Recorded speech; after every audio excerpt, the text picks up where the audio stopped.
Chers passionnés de science, nous aborderons aujourd'hui la loi de refroidissement de Newton.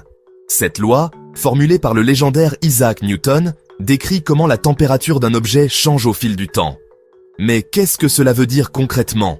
Décortiquons cela ensemble. La loi de refroidissement de Newton stipule que la vitesse de refroidissement d'un objet est directement proportionnelle à la différence de température entre l'objet et son environnement.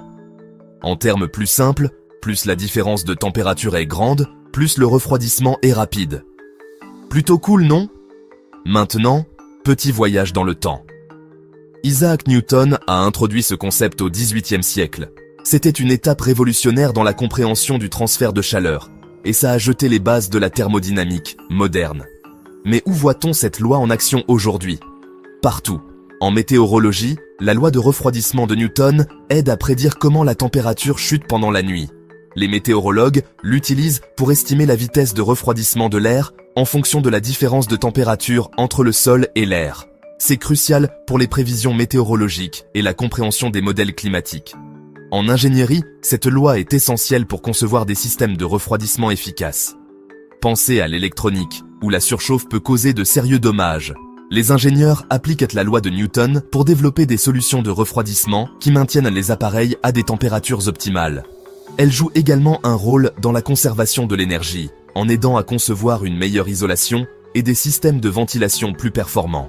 Mais les applications ne s'arrêtent pas là. Dans le domaine médical, notamment en hypothermie thérapeutique, la loi de Newton aide à prédire comment la température corporelle d'un patient va évoluer dans des conditions de refroidissement contrôlées.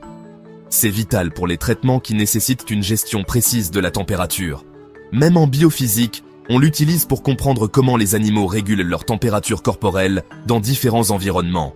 Malgré sa simplicité, la loi de refroidissement de Newton est un outil puissant. Son approche directe la rend accessible et utile dans divers domaines. Cependant, elle a ses limites.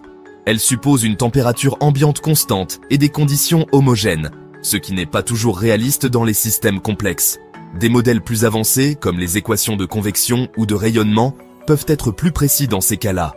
Pour résumer, la loi de refroidissement de Newton reste une pierre angulaire dans l'étude de la thermodynamique.